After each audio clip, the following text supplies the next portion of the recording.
Yo, what's up, LL Nation? Lucky Lefty podcast. We hope everyone had a fantastic Christmas weekend.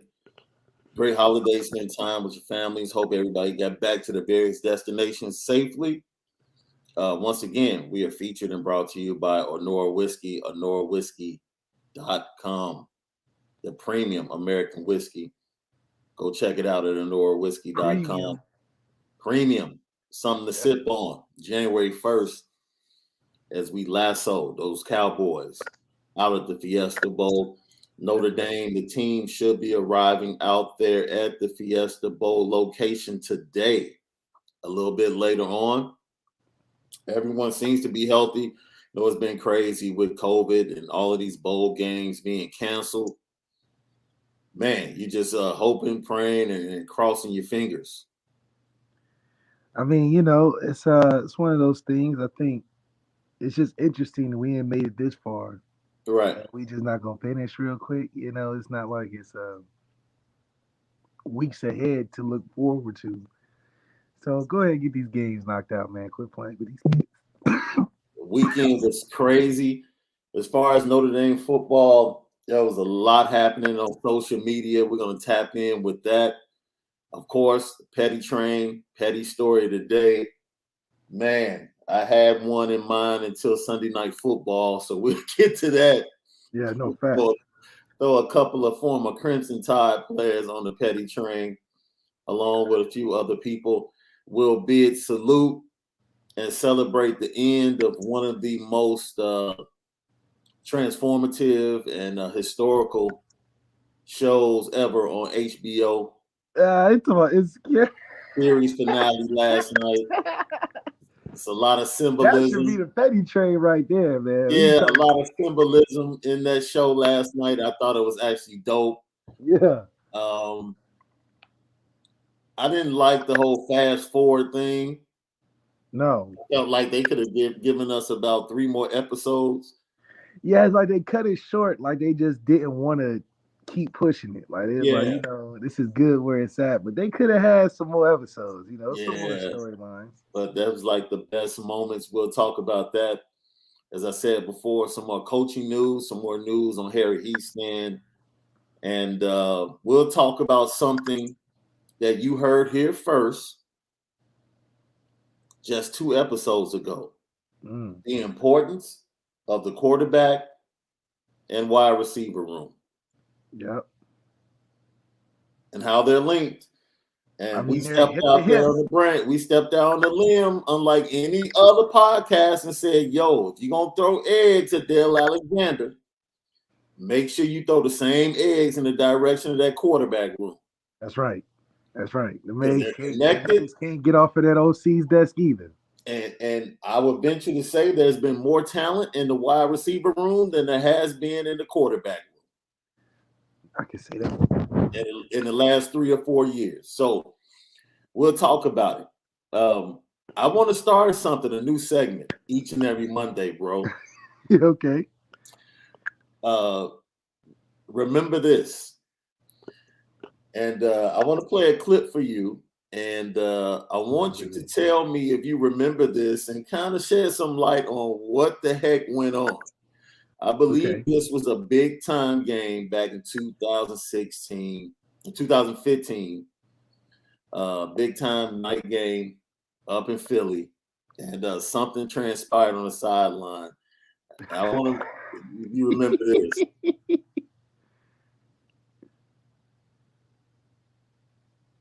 Oh my God! What a terrible moment in there.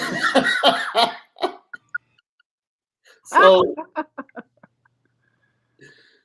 the David Grimes moment. David Grimes, man, Notre Dame receiver, and the Brady Quinn quarterback. The most embarrassing, messed up time in Notre Dame football history. And I was there. I was like, they didn't have me in the frame, but I'll never forget how it happened and where I was at. And I couldn't believe it because it was so random, and it was such a you would never do that to anybody else moment. I don't even know where it came from. We was all embarrassed for him. I mean, it was just a tough position to be in. But it also happened because you starting 14 and not 8, so a lot of crazy shit happened. So, what was David really? Because Big Sheldon grabbed him, and who was that assistant coach that was standing next to him asking him if he was okay? So that was Chad Clunder. Like, man, the news that goes on from that sideline alone, those guys included. It was just one of those things. Grimes just doing like anybody other strength coach in the world does, saying something to the ref. Just throwing your little 2 cents here. Pay attention to this, whatever, whatever.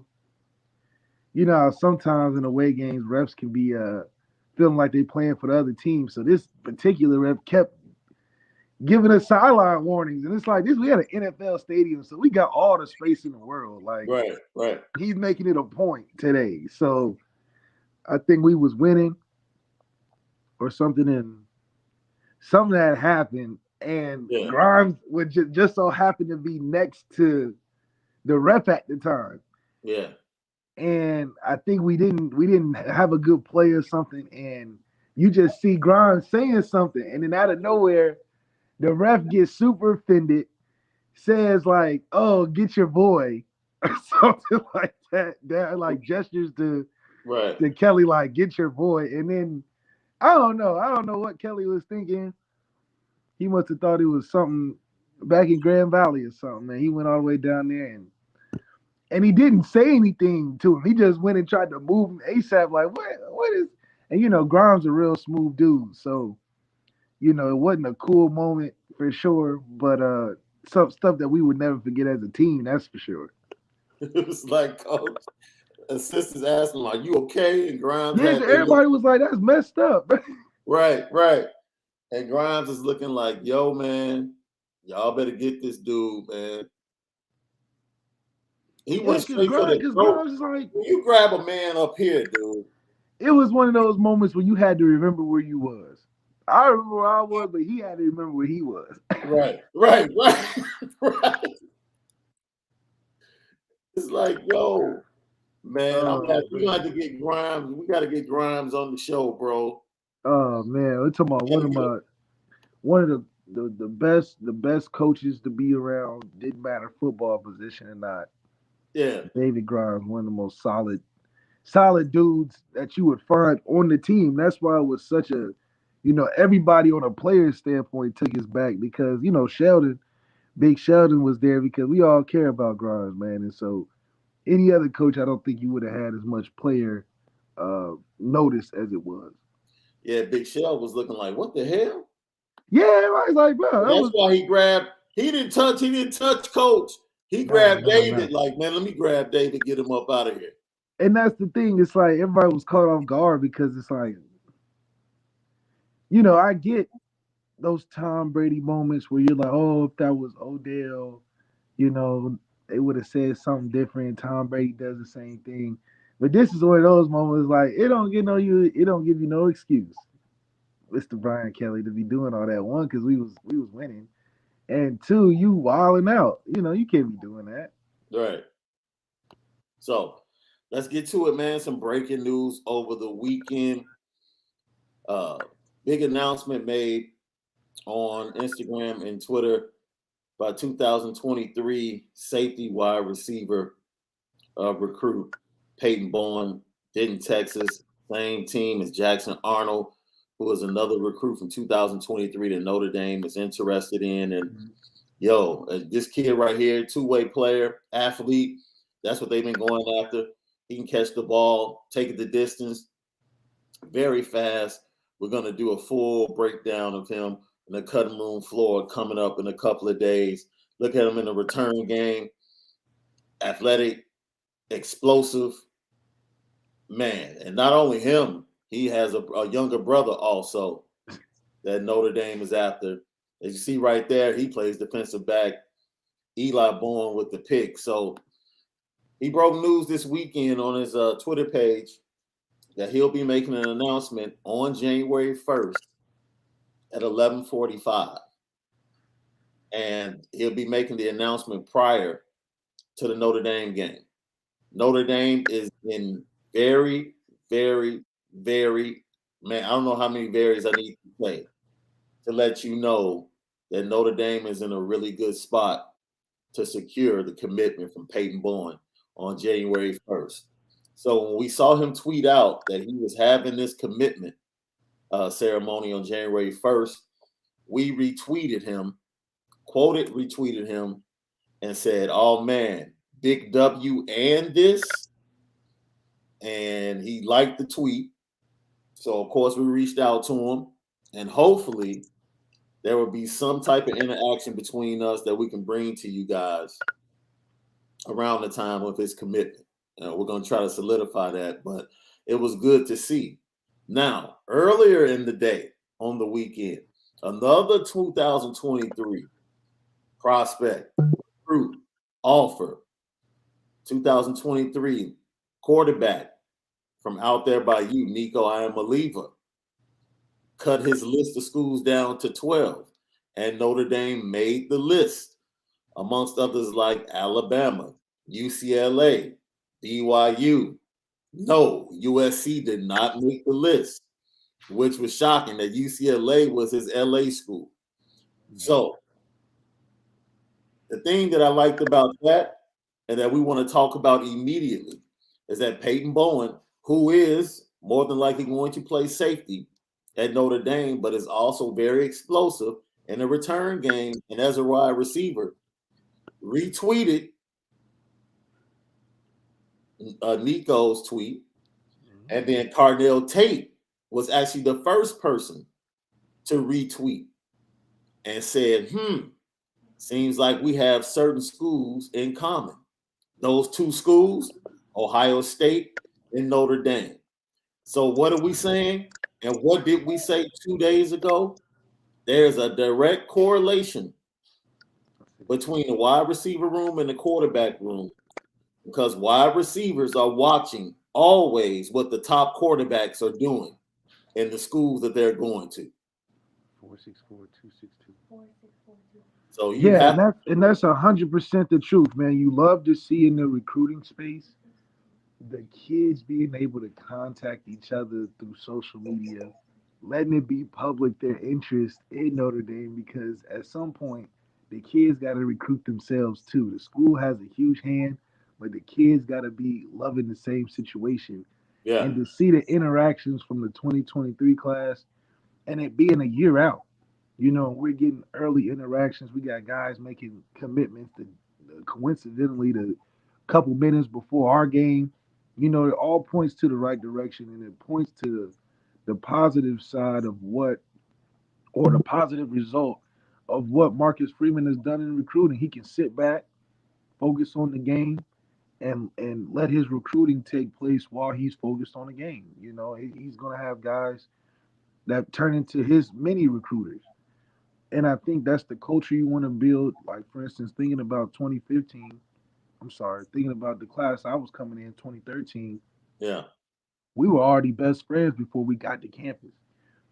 And that type of class chemistry builds a team chemistry, because when you're coming in as a class and you're coming in early, guys are starting to pop on the field, guys are getting in, and then you get supported by your classmates because we already all cool and stuff.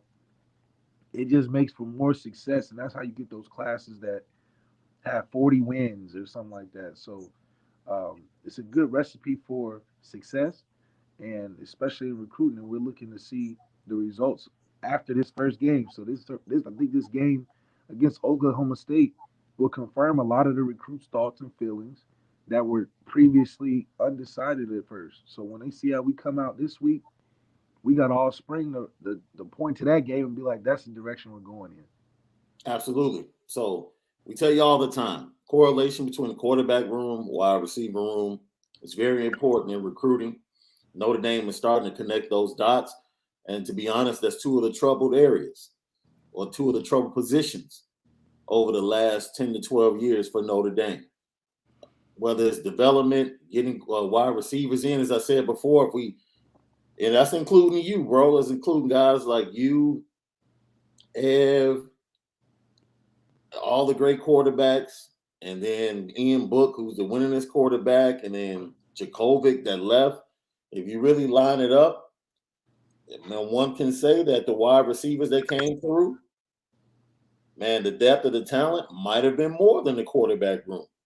I think the development in the wide receiver room, though, we throw a lot of shade at the development.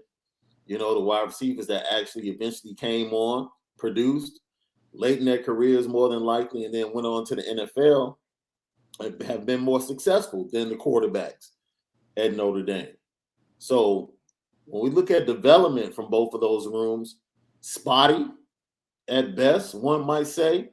But once again, we step out on a limb and say, if you're going to be critical of one coach in that particular area, then guess what? You got to be critical of the coach that's over the other room as well when it comes to recruiting and development.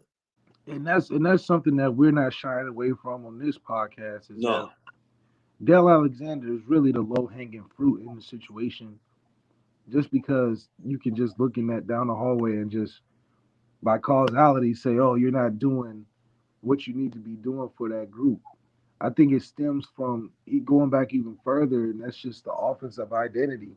We've never had the offensive identity as a team to be receiver focused anyway. It's always been tight end, running back, tight end you, running back you, offensive line you. Mm-hmm. So breaking into a new offensive identity now that Coach Kelly's gone, I think that helps massively in being able to free call exactly what you want it to look like, especially from Tommy's perspective to now. We have to look at you, Tommy, because there is nobody else. You talk about the Odell and Baker. Is it Odell or is it Baker?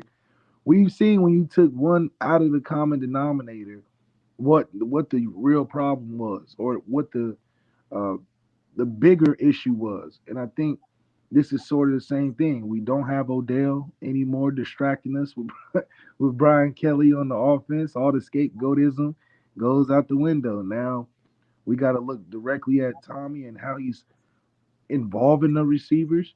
And if he's involving the receivers and we dropping passes or we not getting open, that's one thing. But to have a bigger focus on them is something that's not their fault either. So absolutely, I'm excited to see who steps up now that they got the reins theoretically taken off of them. Let's see who goes out there and plays like they're refreshed, like they're involved, because we don't have Kyron. So we're going to have to depend on those receivers a little bit more in their leadership and experience. And a guy like Jack, who's not afraid to throw that thing up and anticipate, is creating a great mix for us to see some flashing lights in that game on the first. It's crazy because I want to talk about something else that hit Twitter that we're going to get into in about 5 minutes. This is the Lucky Lefty podcast with my guy, the original Lucky Lefty himself, Malik Zaire. I'm Shaun Davis at SD2 Mics. Malik is at Overtime Malik. As we continue this conversation about the symmetry between the quarterback room and the wide receiver room and recruiting, Peyton Bowen will make an announcement. More than likely, he is going to sign with Notre Dame on January the 1st and commit to the 2023 class at 11:45 a.m. shortly before Notre Dame takes the field. And he's probably doing that so he can go ahead and get his sideline passes and his tickets so he can go to the game. Be out there. I just want to say, was like, if you commit before the game, I can get you on the field. And more than likely, we just showed film of him playing both ways and playing in the return game and how explosive he is. But more than likely, he is going to be playing the safety position at Notre Dame. I think we need to start right here and say he'll start out playing safety, but who knows? Right. Competition, right? Well, they see. This whole class is a bunch of a mixed bag of, if you put them in the right place, you may get something you wouldn't even expect it, or twice as much of the production out of a one position athlete. So once again, with the likes of Brendan Vernon, Keon Keeley, Adon Shula already in the mix, I mean, they already are solidifying they might have the best safety combo in the 2023 class already committed. That's what I'm saying. We might just have to say we have to host combines. If you commit, you just got to have a whole combine when you get up to school because we don't know. Yeah. Yeah. I mean, yo. Everybody get down and run the 40. Everybody get down. We're gonna hit these bags, see who pops the most. Right. But hey, every week I think even with the creativity and the design of how we're recruiting, we might even see different starters every week. You know, if we getting real freaky and real creative, yeah, we could have new starters every week and rotate and not skip a beat. You know, if we're doing it right. Right. This is the most switchable football team we probably ever had. Where, you know, you got guys that are size like Tuitt playing offensive guard and DN and a little bit of tight end, you know, right. and Emil Wagner and stuff like that. So I'm super excited that this is the evolution of a recruiting, and we're seeing it in the first year. Now, if this was 2-3 years down the road, I'd be like, maybe this wasn't a great fit. But for all this to be happening before we even finish the season of the previous head coach, right, I think it spells something great in the future. It's so crazy because you have these two guys being recruited as safeties, and they'll be coming in and competing with guys that didn't start out as safety, that have solidified themselves as the future. Guys have been catching the rock. Going into the Fiesta Bowl, right? That's really crazy, but it just shows, once again, the staff and their ability to identify talent and find a place immediately for them to get on the field and make an impact. And you have to feel really good about that as a Notre Dame fan moving forward. Yeah, of course. And our special teams are going to be spectacular. Oh, hopefully. You know, our special teams kickoff, punt return. Our special teams will probably have the most benefit, considering you can throw anybody out there at gunning. You got the whole, even the punter may even play a couple different positions if we really think about it, you know. But I really appreciate, and fans should be excited about the fact that this is encompassing more than just getting the top recruiting class. We're getting the right players. You know, the new type of Notre Dame player is an athlete. We ain't thinking about the 4.0s. We thinking about how many different things can you do. You know, can you play the violin in your off time? We know we might even start doing stuff like that, because that's how versatile we want our athletes. It's more than just being able to write a nice 5-page paper the night before class. You got to be able to coach, damn near play, damn near tape ankles, you know, because you never know. People get hurt. We might need you to sub in for the water boy one of these times, you know. So I think this will limit the transfers that you'll see as a result, because kids feel like, okay, this didn't work out. Let me try this. And they don't have to think, let me try different schools. Let me try a different position. And I think Marcus Freeman is young enough to relate to players to be able to be like, okay, you look like a receiver. You look like a nickel today. Let me see what I can do. Let me see what I can do. For all of our listeners out there, everybody that's watching, don't check us out. If you don't check us on YouTube and subscribe to the YouTube channel, and you listen to podcasts a little bit more, subscribe to us, A2S Network, also on Apple Podcasts, and you'll get to us that way as well.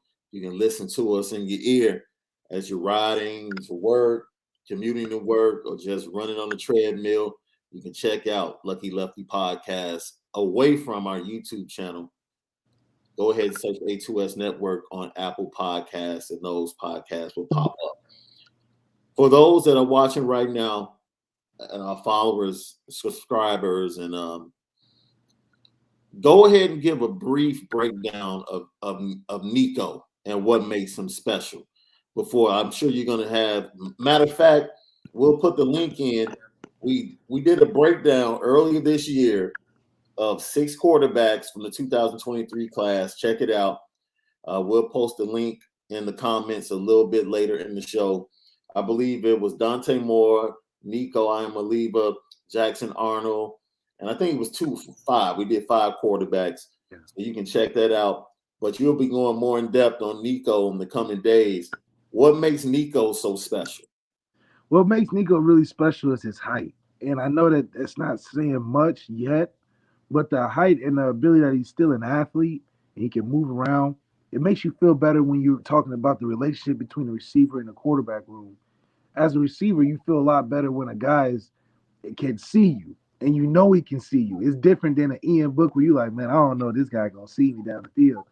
We know this kid can see you, and for him to be an athlete to keep plays alive, it just adds to the mystique of a tall athletic quarterback. You know, we're used to seeing tall athletic quarterbacks as bruisers, but we haven't seen a tall athletic quarterback that's a playmaker that can run around and continue and extend plays.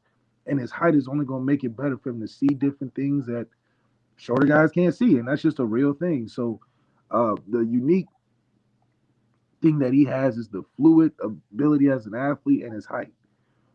Mix that with his arm and his decision making, you can get something special out of it. And for Notre Dame, it's refreshing because it makes the room look a little bit better. You know, when you talk about going to the grocery store, you're seeing a variety of different fruits instead of just seeing a bunch of apples. You got an apple, orange, and then you got a pineapple sticking out there. Right. Our fruit salad in the quarterback room would give us a better flavor, and hopefully it can stand out enough to make the difference when we're trying to put it all together. Man, I can't wait to see the full breakdown.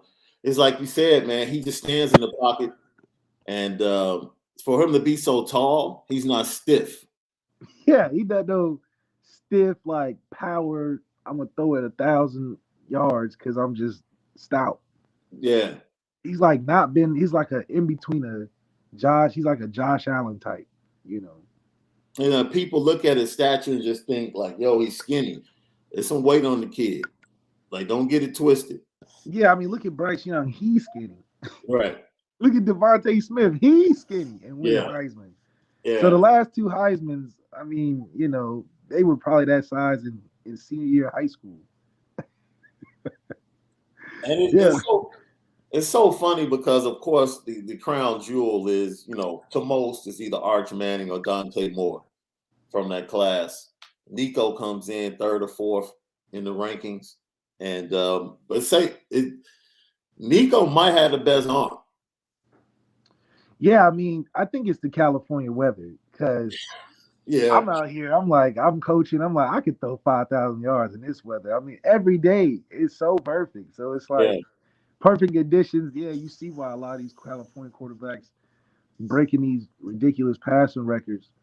But I do think that he's going to appear to have a better arm because he's taller. So he's pulling from a lot more different places of power when he's throwing the football as opposed to, you know, a Dante who's more an electric athlete.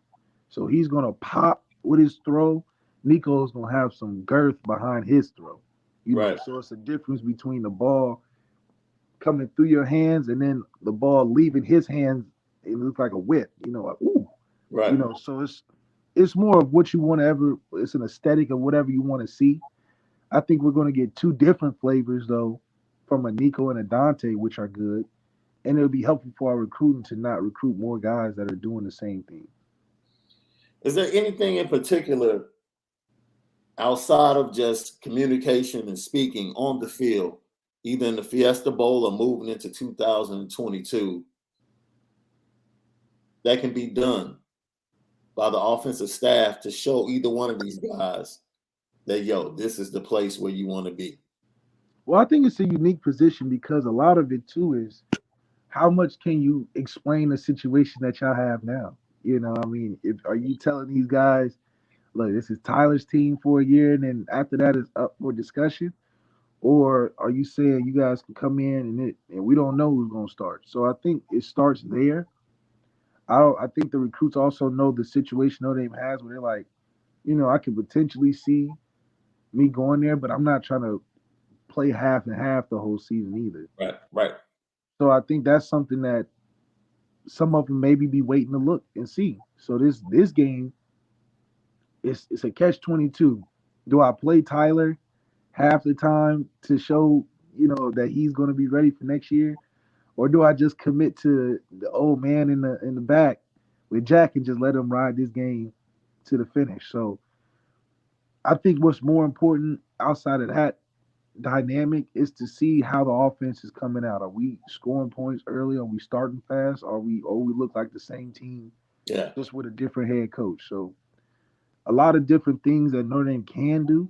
Obviously, winning is the most important.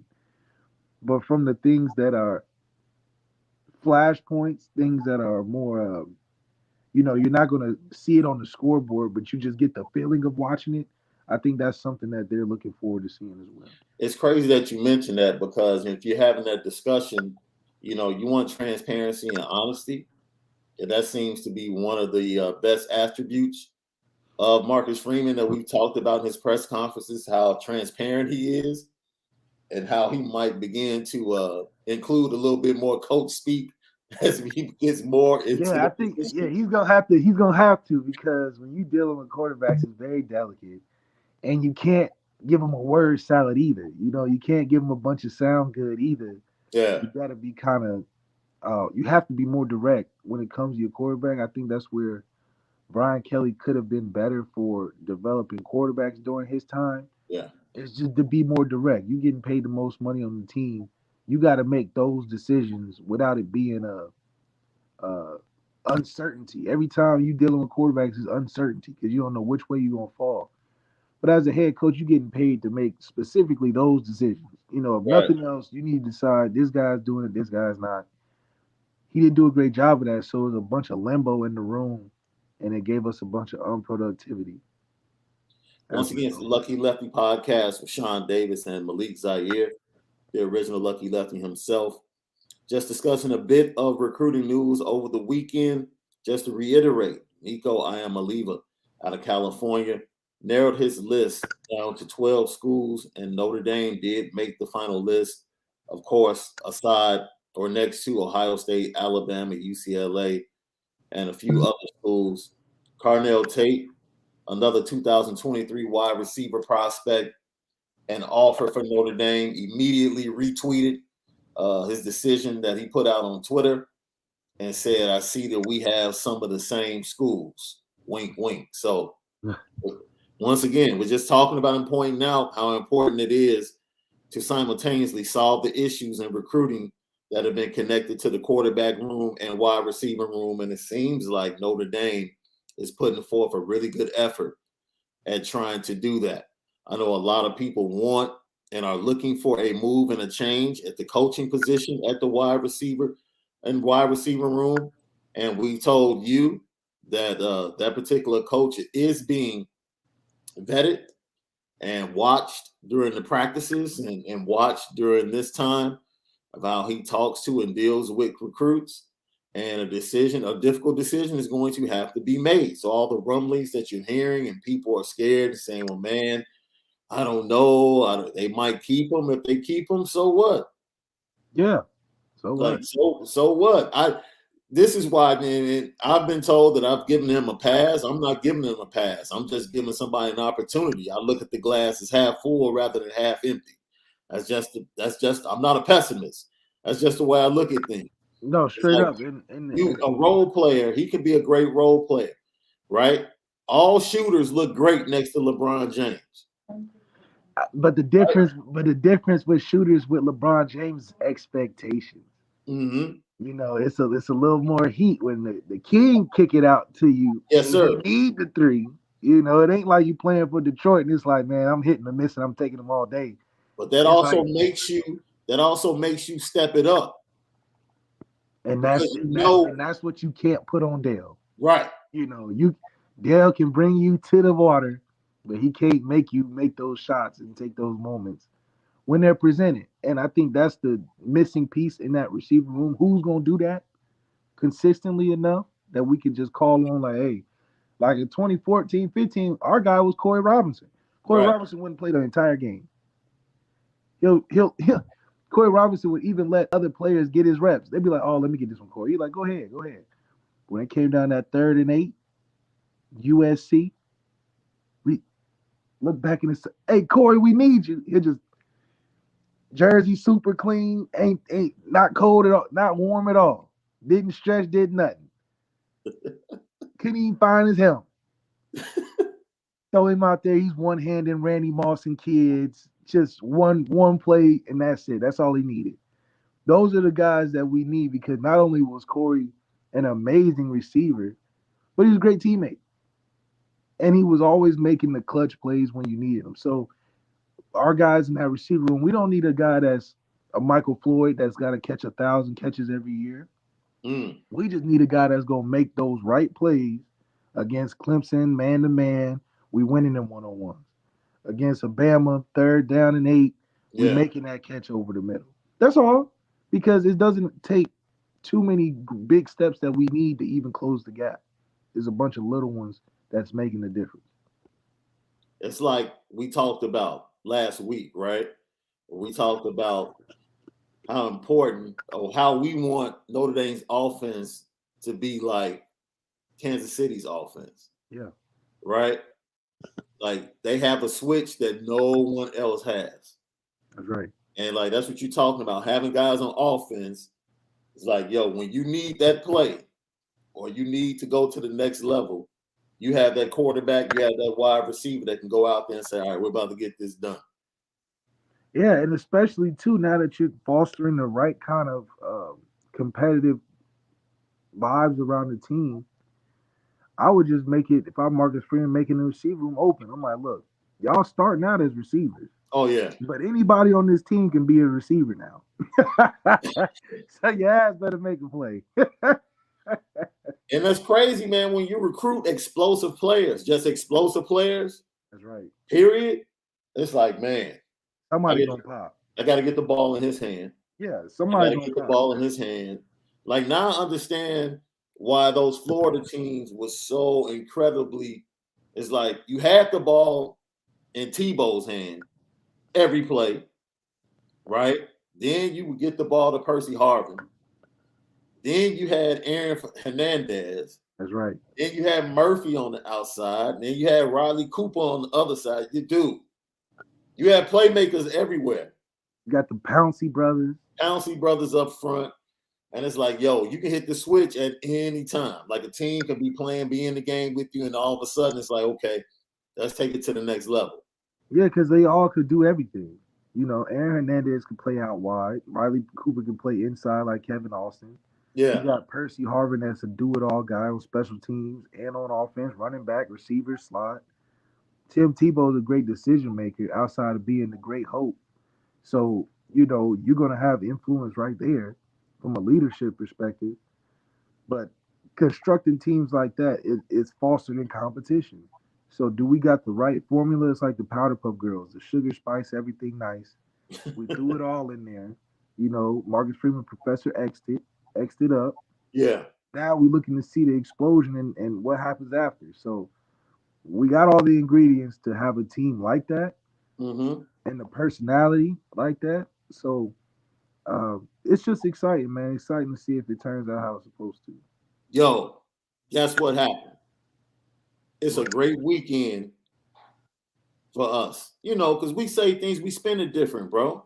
That's right. And we put things out there, and everybody else might, you know, they want to wait. Like we put the breadcrumbs out there about Harry Hiestand first. Yes, we did. And you know, everybody wanted to confirm and everything, you know.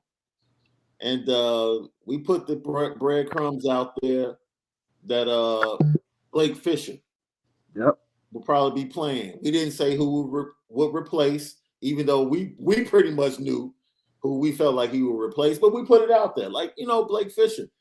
And, you know, you guys can go over to our brothers, irishbreakdown.com. Go to the message board. If you haven't signed up, please sign up. As Brian Driscoll, our brother, gives great intel.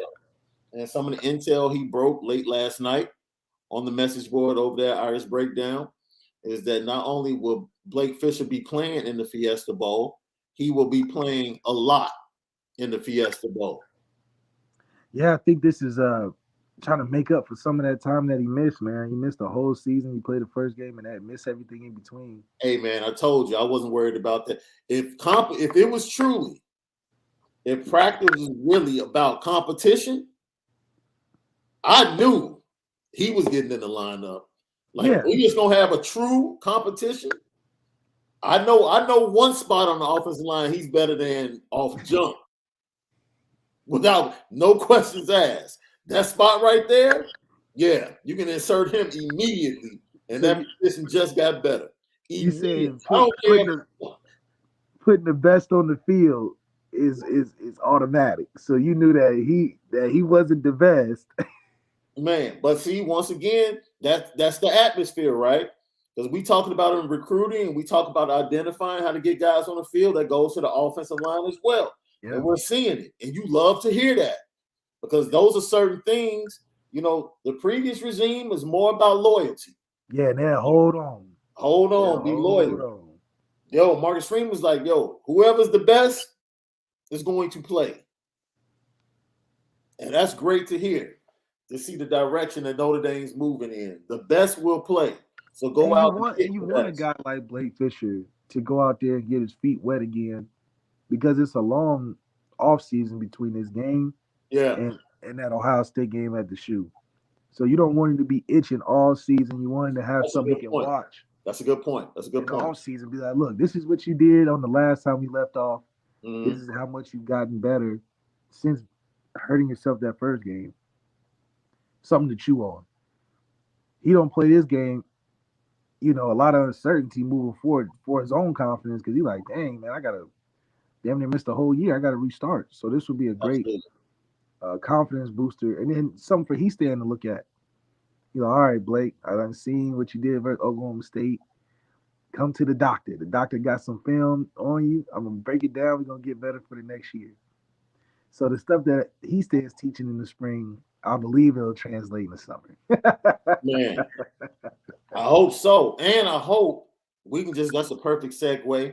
We talked about Harry Hiestand, and it's done. You know, the paperwork is not fully done, but it's done. Announcement is coming after the bowl game. He is the guy. Anything else surrounding that, you know, who might be his successor? Is Chris Watt coming in? Those things are still fuzzy, and I'm sure that's still being discussed as well. But if Harry Hiestand has been around, that means he's been watching practice. That's another thing I like. If he's been around, he's been watching the offensive line in practice. And I hope they've been allowing him to say something. Yeah, 100%. I most definitely, you know, Coach Hiestand's a real respectful guy, man. He's not stepping on toes when he gets in there. So he's probably been a fly on the wall, but he's 100% been watching film. Yeah. And I think that's something that he's going to be ready for going into next year, is that he already got the breakdown of all these suckers in the room. He knows exactly what to do and how to move forward. And that's the program type of builders you need when you're starting off for a first year as a head coach, getting ready for a top matchup for the next year as the first game.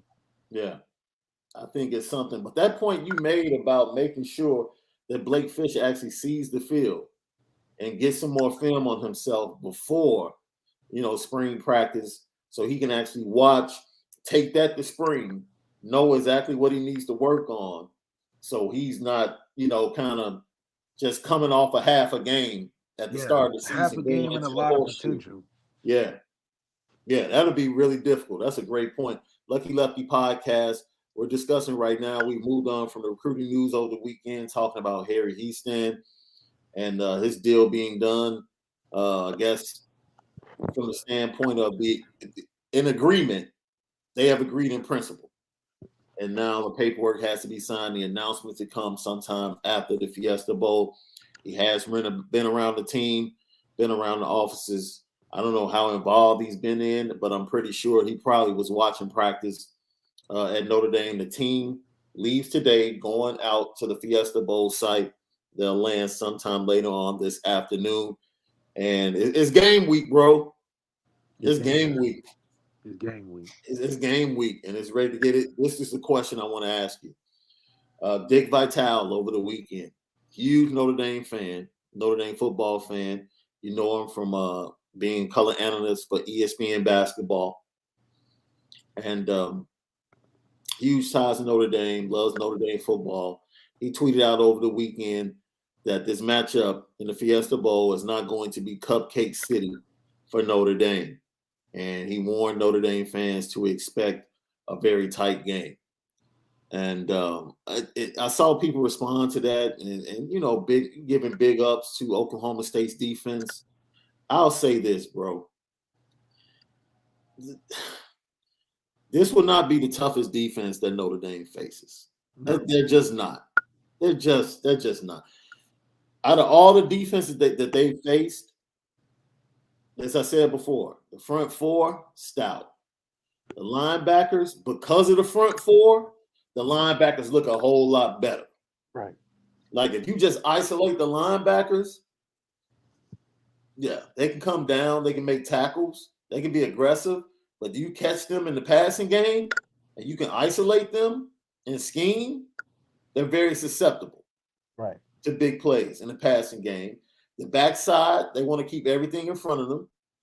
They don't play a lot of man-to-man, but as a unit, they play very well together. Yeah. Honestly, and the stats say it. If you go to Football Outsiders, you do DVOA, you do DFEI, DDE, all of the stats. Wisconsin and Oklahoma State flip-flop in those stats. Yeah. And Wisconsin, in my opinion, Wisconsin is the best defense that Notre Dame has faced. Especially their front seven in totality is better than Oklahoma State's front seven. Forget the sacks. We're just talking about the players. Yeah. Their front seven is better, in my opinion, than the front seven that Notre Dame is going to face.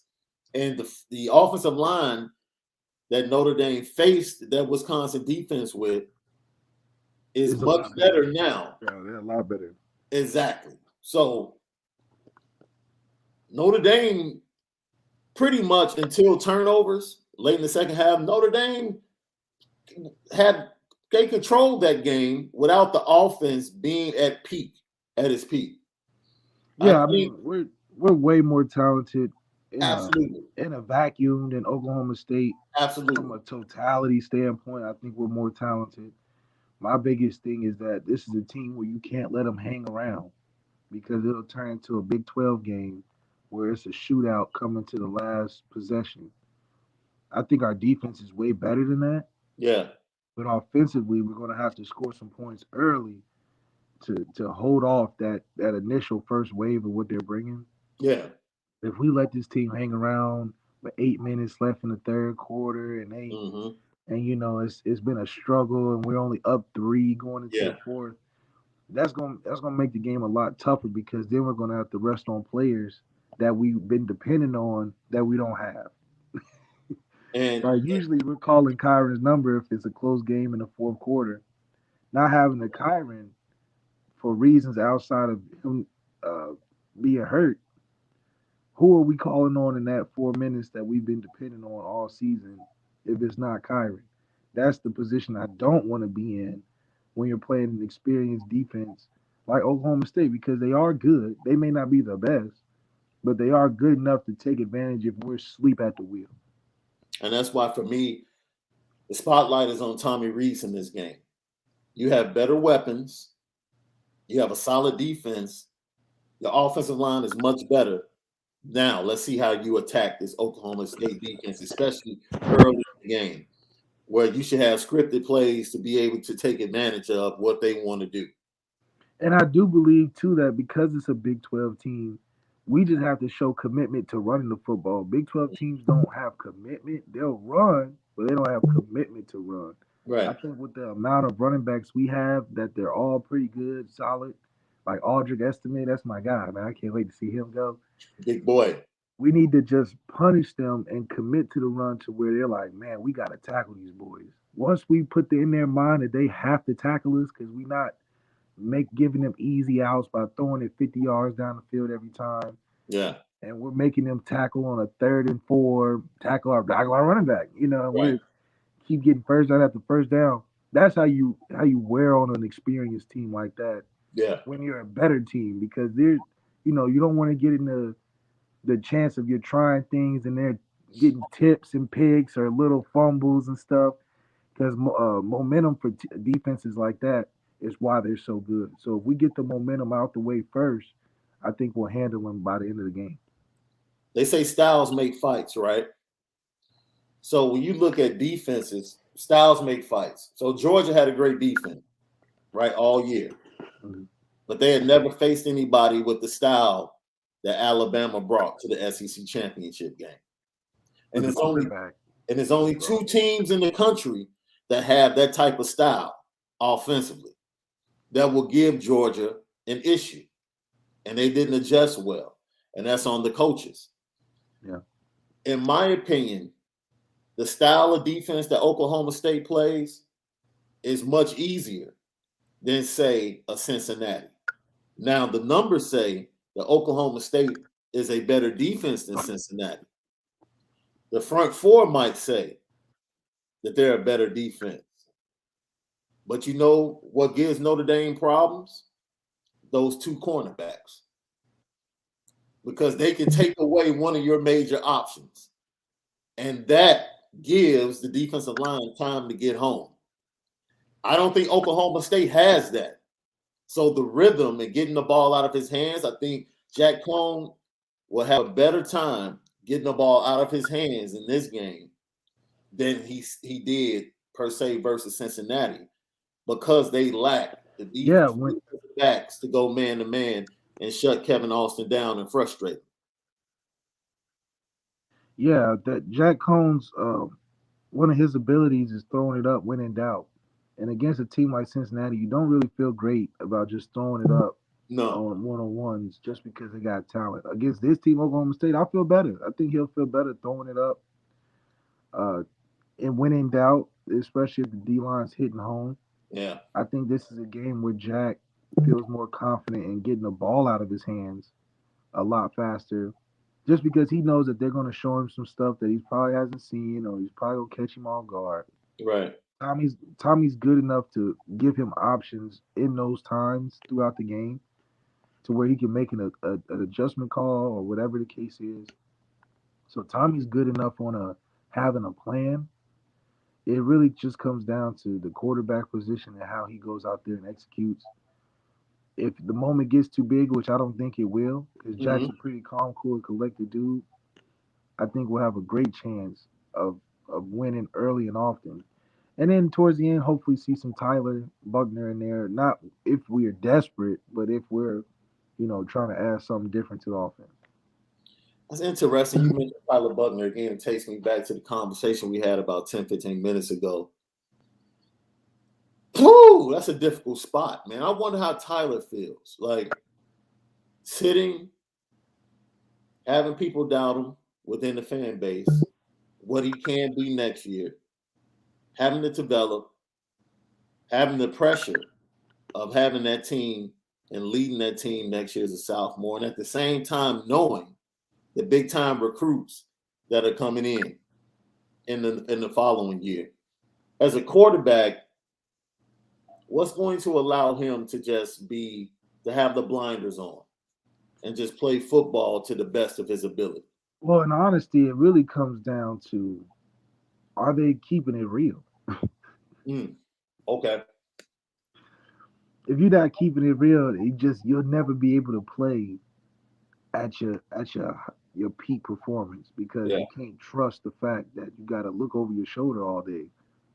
So if his confidence is wavered because he don't know if they really committed to him, he don't know if he just got a quick leash, he don't know if they really looking to play the younger guys, they just passing time. He don't know if he's either going to be a full starter and he's not going to be out here doing this shit the whole 4 years, playing sometimes and playing not.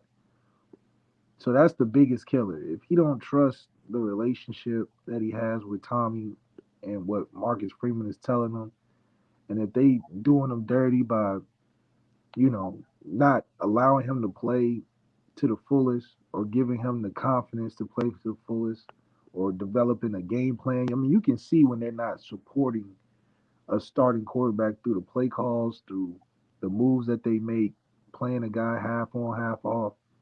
So those are more things mentally, and the mental gymnastics you got to get through outside of just performing. So that's the biggest hurdle that Tyler will have to come over, and it can be easy if the coaches keep it real with him. The coaches be like, "We want you to be the starter. We're gonna treat you like the starter, and move forward." Or they say after the game against Oklahoma State, "All right, well, we'll see you for the competition next year." I think either way, if you just keep it real, it'll benefit the team. But if you telling him sweet nothings and filling his head with a bunch of dreams about could happen or potentially happen or maybe happen, it's going to be a tough spring for that quarterback room for sure. So we had a question. Let's get to some of these questions, man, before we get to, you know what?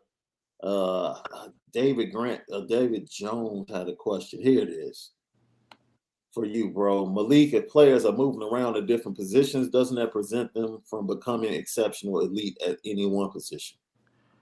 Right now, if you're making it at Notre Dame from your tape, you are elite because you do different things. You're versatile.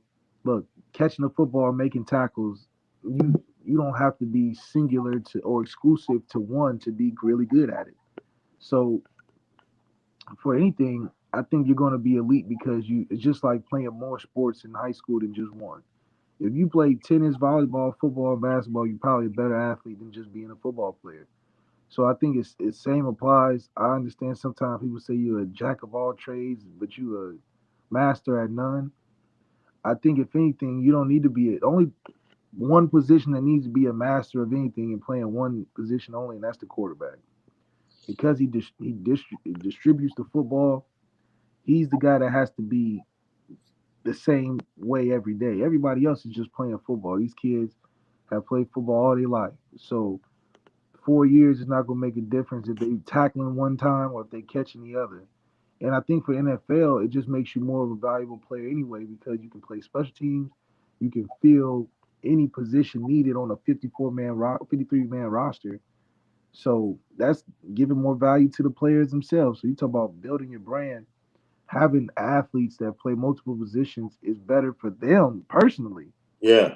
Especially getting to the NFL if you're not a quarterback. Now, if you're a quarterback, I wouldn't suggest that. But if you're a non-quarterback, yeah, play multiple positions. You know, that's what every kid wants anyway. What kid doesn't want to be at Notre Dame catching footballs and, making interceptions and big tackles? So yes, I think it's a benefit to have guys, and I think guys can be elite doing multiple things except the quarterback position. Heck, 3 of our linebackers played other positions, and this is one of the best. This is the number one linebacking core of recruits in the nation. Amongst and they damn near can play a different sport and be sweet. Yeah, 2 play quarterback, 1 play wide receiver. So like, that's athletes, and you want to get the best athletes. That's right. And so I think I trust that this coaching staff making that change knows what they're doing enough to be secure in getting positionless players like they're doing.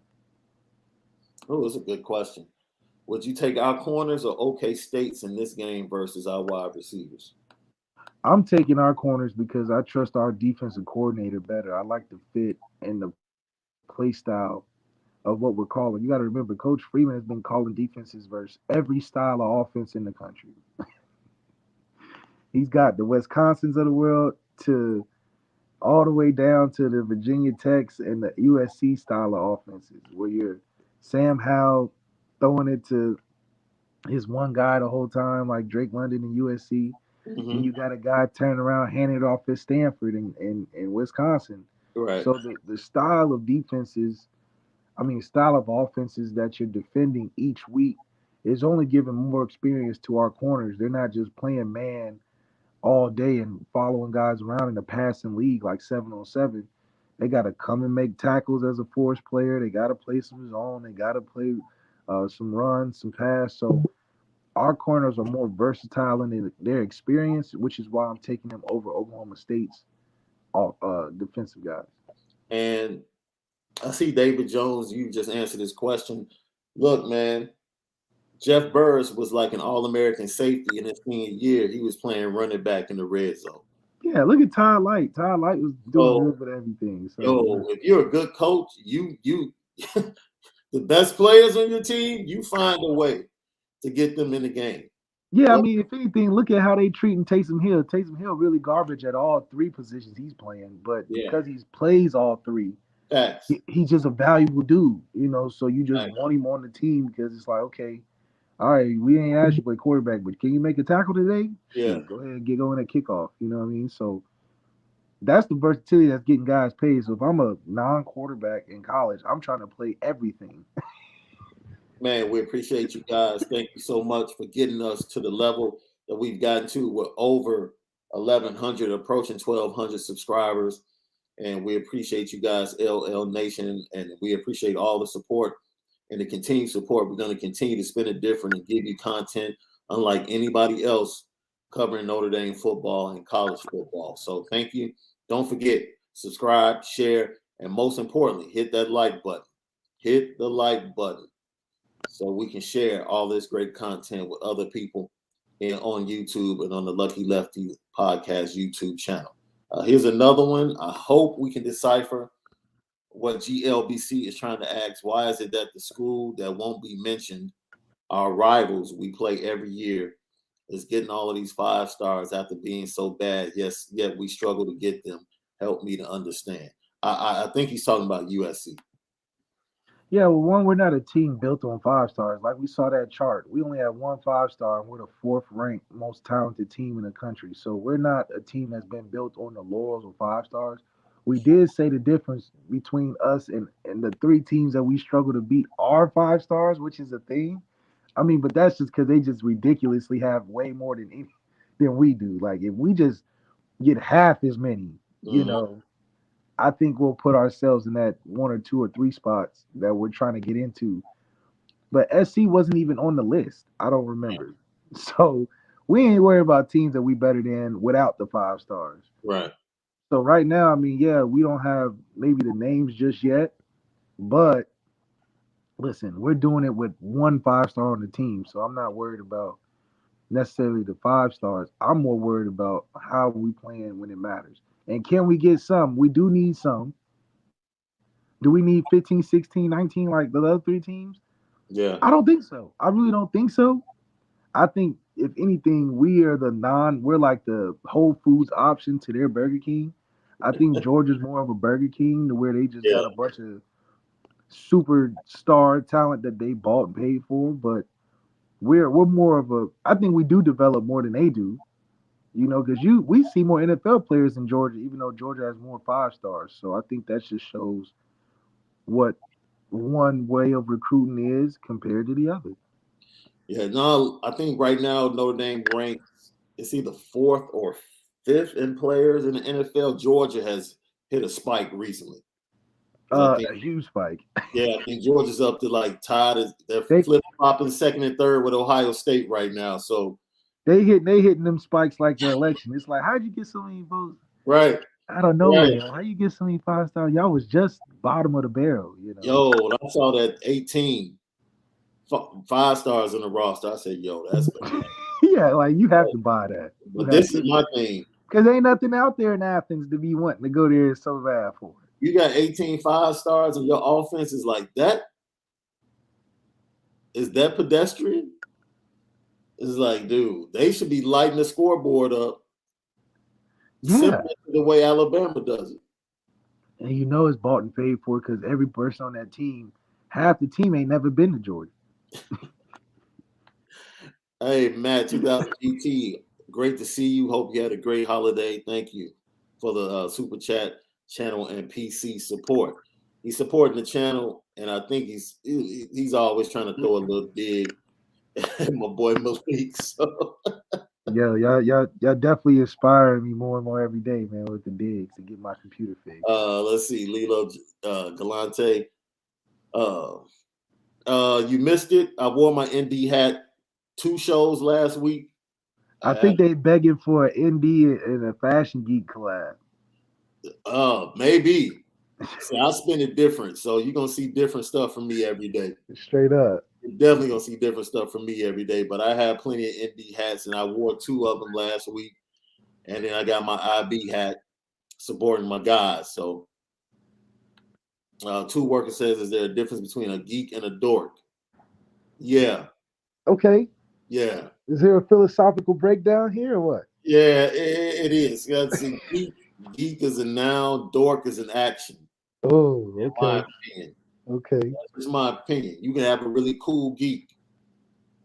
Okay. You could be cool, but you could be a tech geek. Yep. Right? You can have a dude on the team that's cool. He could just be a film geek. Film geek. Okay. You know what I'm saying? I mean, he just You loves just in going your in and craft. watching You love film. your craft. Yeah. Yeah. You know, you can have a comic book geek. You know what I mean? You know, that's just your thing. That's just the thing that That's you just your obsess over, thing. that you're in love with. Yeah. You know, that's all that is. It just represents be you. Whatever you obsess over, do that. Don't be Agreed. ashamed of it. Go ahead, be a geek. That's that geek life. Geek A over. dork? Come on, man. A Yeah, you dork? can't be no film dork. No fashion dork. No, you don't want to be a dork. That's not a good look, man. See, a dork could go watch film and don't know what the heck he watching. And yeah, you automatically don't think he know what he's talking about. And then when you ask him a question about the film, he gives the dumb answer, the goofy answer. Like, look at this dork, man. This dork. This dude's a dork. You know what I'm saying? Nah, that's the difference between a geek and a dork, man, in my opinion. Straight up. No, that's a great explanation. You can't be a dork on too many things, but you can be a geek on a lot. Yeah. See, yo, you started some stuff Friday, right?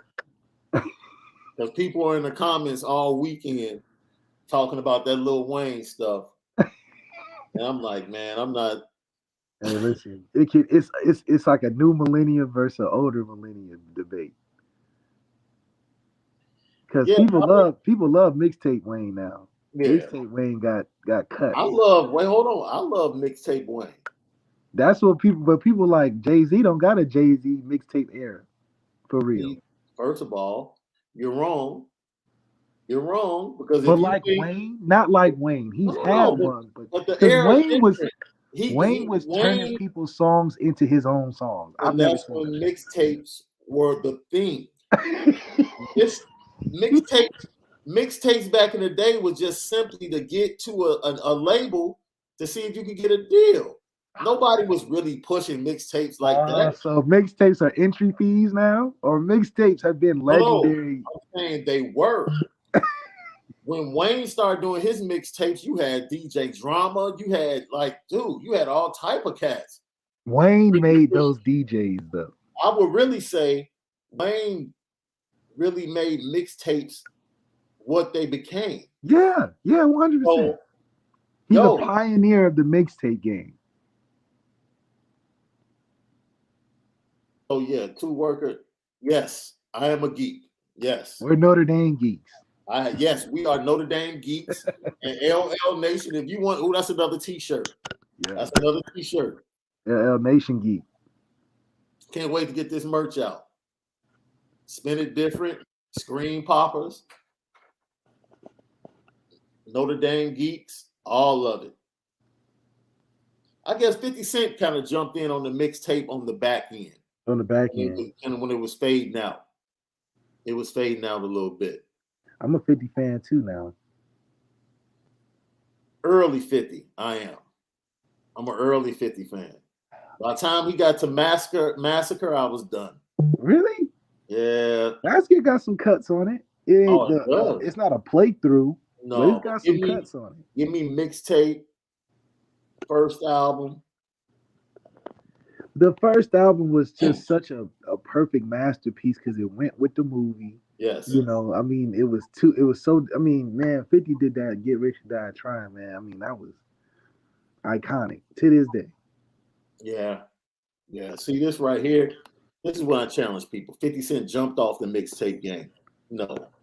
They hip hop history real short. No. You need to do a little more digging. No, Fifth was like you got to go to that history 401 class. Fifth was like middle. Yeah, Fifth was like middle to the end. You know, G Unit might have expanded mixtape, but like mixtapes really, dude. Once DJ Clue did The Professional and took his thing from mixtapes and actually made an album, yeah. That really showed a lot of DJs like DJ Drama down south. And a DJ Drama really started getting all the guys down south, like Gucci and all of them, when they were hungry. And then put them all in the same mixtape. Put them all on the same mixtape, and that's when it really started to pop and bubble. That's when you had the volume 1s and 2s. And at the same time it started to bubble, that's when you had stuff like LimeWire. Woo! Frostbite.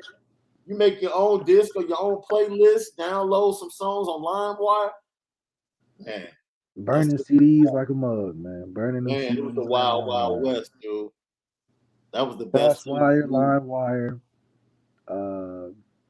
What's the one called? It was the cat with the headphone, Napster.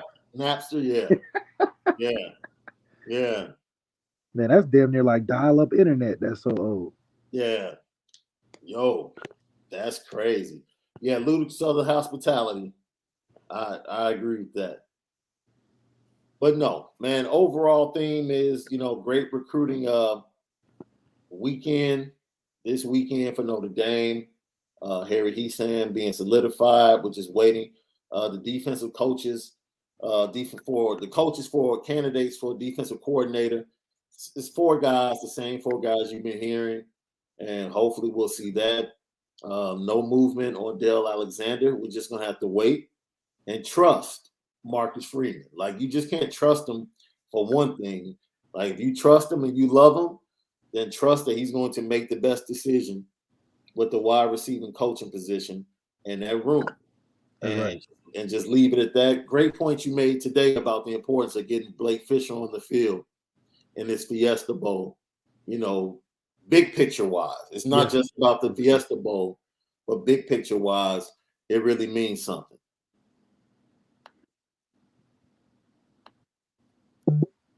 Oh, man. Give me 1 second. All right, bet. Yeah, we know what time it is, bro. We already know what time it is. We gotta go crazy on the Lake State debate. Petticoat,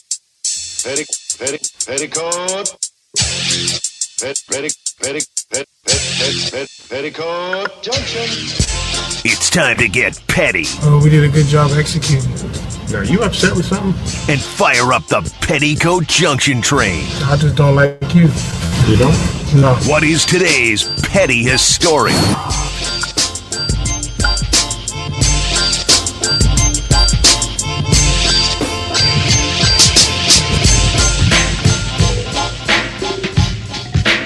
Petticoat Junction. Welcome to Petty Junction. Every day is how we do it. The pettiest story of the day. Now, truth be told, we start off the show giving flowers to the importance of the series finale of Insecure. Great series. Shout out to Issa Rae and the entire cast. But we could actually throw them on the petty train today. I felt like everything they put in the final episode, they could have given us another 2 or 3 episodes. Yeah, they tried to cram it to rush the ending Yeah. for a season finale. Why, Issa? Yeah, they could have given us another 2 or 3 episodes, man, and walked it out for us. They could have walked it out for us, but hey, look, it was a nice ride.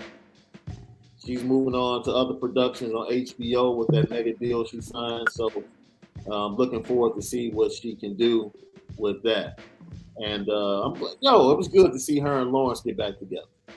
Well, it felt like that was like they said at the end of the show, that's what it was about. Her getting over her insecurities, or more so just understand that you'll always have them, but having a way to get through them is something that's pretty cool to watch. I thought it was a great series, but she took that Brian Kelly money and ran, so I can see why she made it real short, and didn't want to give us those last 2. Yo, so last night, Sunday Night Football, man, I saw something. That's why I played the Did You Know or Do You Remember or Remember This at the beginning of the show.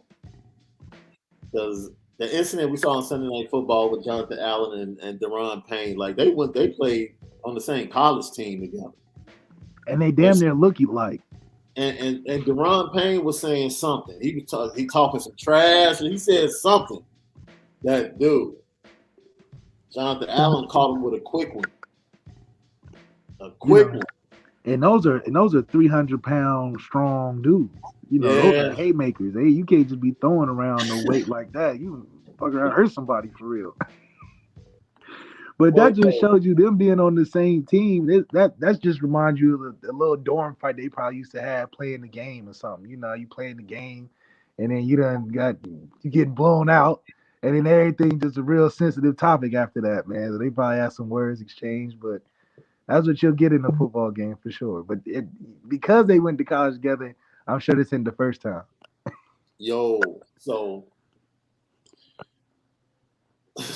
man, look, I had to put them on Petty Junction, dude. Both of them. It's like whatever Deron Payne, for whatever he was saying that triggered Jonathan Allen, and Jonathan Allen just on the sideline. You can't swing on your teammate on the sideline, bro.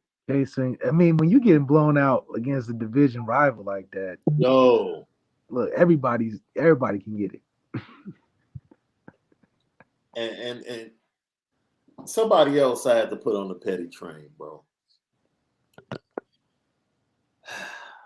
I gotta put you on the Petty train, man. For this mess you started, man. It's all in the chat right now. You started with the Lil Wayne stuff, then you actually created the playlist for verses and sent it to me on Instagram. You were being real petty this weekend. I don't know if you're gonna share that on your Instagram page. And I totally disagreed with some of the songs you had on Jay-Z's list. Like, there's no like way. girls. There's no way he's playing girls in a verse. No way. He's not playing that, man. Come on. Like, you need to stop. You had nothing from American Gangster. You had 0 songs from American Gangster. I'm like, there's no way this is his playlist going up against Lil Wayne in the verses. Hey, we talk about classic cuts that at the time, girls was that song now. Shout out to Biz Markie, man, for being in the video and being a part of that song. Rest in peace. No, you got the playlist all wrong. Now, the Wayne playlist, all right, I rock with it, but that Jay playlist, it didn't do it justice, huh? You should have consulted me before you published that playlist, my brother. That's hilarious. There's no way that should have happened. And you got anybody you want to put on the Petty train? Man, shoot, Petty train. Man, I always feel like there's a little pettiness going on, but I think we covered it for today. Especially that insecure pettiness. I definitely felt like we needed a couple more episodes. Man, we might come across as like whining or complaining, but it's like, yo, man, you just can't rush a good thing. Just don't rush it. Don't rush it. Don't rush it. Just negotiate another 2 episodes and just this just shows you that when you get in that contract with a bunch of zeros on there, you like, man, I can cut it short. Yeah. Like, you get the money and just leave us like on the short end, getting the short end of the stick, dude, rushing through everything. You know what I'm saying? It's like, yo, Molly's mom passes away. Y'all just pass by that, like, just pass by it. I mean, y'all just skip to her getting damn near married and shit. Right.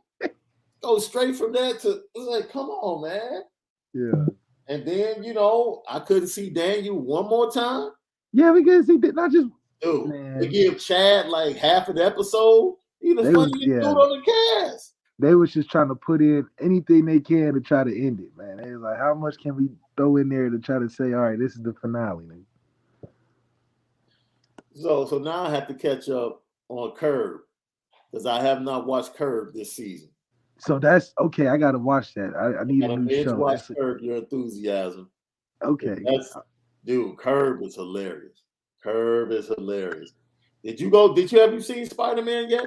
I haven't seen it yet. I'm still trying to see Venom, or are they not related?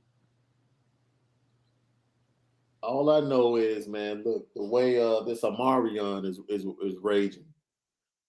The way this Omarion is raging, bro. Man, they telling you it's raging. I might have to wait for Disney Plus.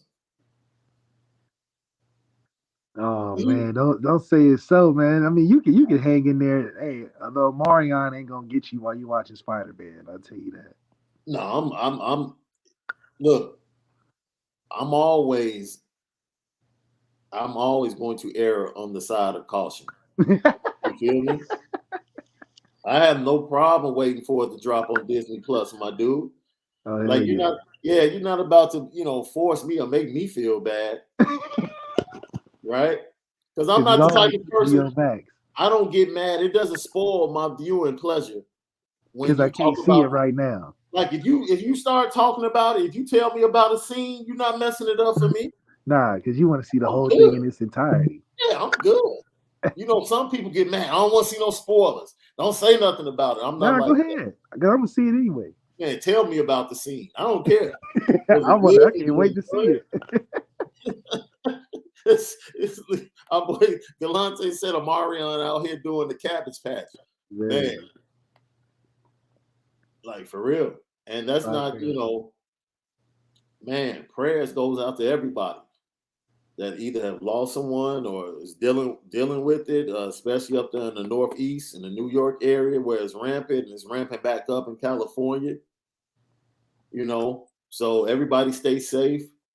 We all want to be healthy at the end of the day. I don't care what side of the coin you fall on. Support one another, appreciate one another. Now we're starting to debate what the best series on TV. Hey, The Godfather of Harlem's a really good show too. I see that. Godfather of Harlem is phenomenal. It's phenomenal. I really like it. Phenomenal. Succession. Bumpy Johnson, man, that's a cold brother. Succession is phenomenal. Yeah. This last season was off the rails. The rails. Succession. I gotta catch Succession. Where is that on? I was with Succession from the first episode. Wait. What? Where is that? Hulu? Netflix? Where we at? Succession is HBO. So HBO Max. Okay. Yeah, you go ahead and binge watch it on HBO Max. You're good. Okay. Succession. Man, for everybody in the chat, who's your favorite character on Succession? Because mine changed. Oh shoot. Okay, I gotta check this out. First, I tell you, like at first, my favorite character on Succession was Shiv, right? Okay. And by the way, Shiv is boy. I'm gonna like Shiv. Man. I'm gonna leave it at that. I see you, Matt Anderson. I love Succession too. Yeah. Shiv started out as my favorite character, but it's funny, like, man. It's something about Roman, dude. Yeah. This cat Roman is buck wild, yo. He's buck wild. And that cat Roman is like, you know, somebody that Roman could come across as dorky. Okay. But he's really not dorky. He's more of a geek. It's almost like he's playing chess with you. He Okay. wants you to think that he's a dork / loser, doesn't take stuff serious, but at the same time, he really be thinking this stuff. Man, and he's hella funny. Yeah, he's hella funny. All right, well, I'm gonna check that out. Succession. Roman is my favorite character. Now, Roman and Greg were my two favorite characters in this last season of Succession. Damn, I gotta check this out. I agree with you. I'm gonna check it out right after this. Delonte, I agree with you. I still rock The Sopranos every now and then myself too. I never got into Billions, Brandon. Yeah, that's on Apple TV, right? I got Brandon Plinson. Yeah, I never got into Billions like that. I might have to check it out. No, I heard Billions was real good when it first came on too. Yeah, but I heard Billions was. Go ahead. I heard Billions was like a House of Cards type of thing. Yeah. Yeah, I still every now and then I still dig into because I told myself over the break that I was gonna dig back into Entourage. Because I think I've watched The Wire straight through maybe like at least 10 times. Straight through. 10 times. Every episode. I think The Sopranos, I've done that about 4 or 5 times. So I might go back through Entourage. Entourage was funny. It was the cameos. That's what it was. It was Ari, and then it was the cameos and Turtle. Yeah, I gotta catch them on my TV, man. You know, you got it down. Let's see. Roman's motto: eating ain't cheating. Yep. So, man, we appreciate you guys for joining us today, man. Great weekend for Notre Dame. Everything's trending up, looking good. game week. We'll dig more into the game as we get closer to it. And we told you today, we talked about whether or not the Oklahoma State defense is the toughest defense that Notre Dame has faced all year. We gave you reasons why from a statistical standpoint, and then we gave you reasons why not from a style standpoint in the matchup. So don't forget, subscribe, share, like, hit the like button. Hit the like button and also hit the notification bell so you'll know every time we drop content. We talked about Peyton Bowen and his pending decision coming up January 1st, 11:45. We also talked about Nico Iamaleava, quarterback 2023 class, cutting his schools down to the final four. And Notre Dame making that list. And Malik told us why he was so special. And we covered Harry Hiestand as well. So for my guy, the original Lucky Lefty himself, Malik Zaire at Overtime Malik. I'm Shaun Davis at SD2 Mics. Don't forget, go to Apple Podcasts and search A2S Network. And you can also listen to us over there as well. To everybody, LL Nation, new people jumping in, subscribe, hit the like button. And as always, we want you to spend it different today because that's what we do. We spend it different right here on the Lucky Lefty podcast. Until tomorrow at 9 a.m., have a good one. See ya.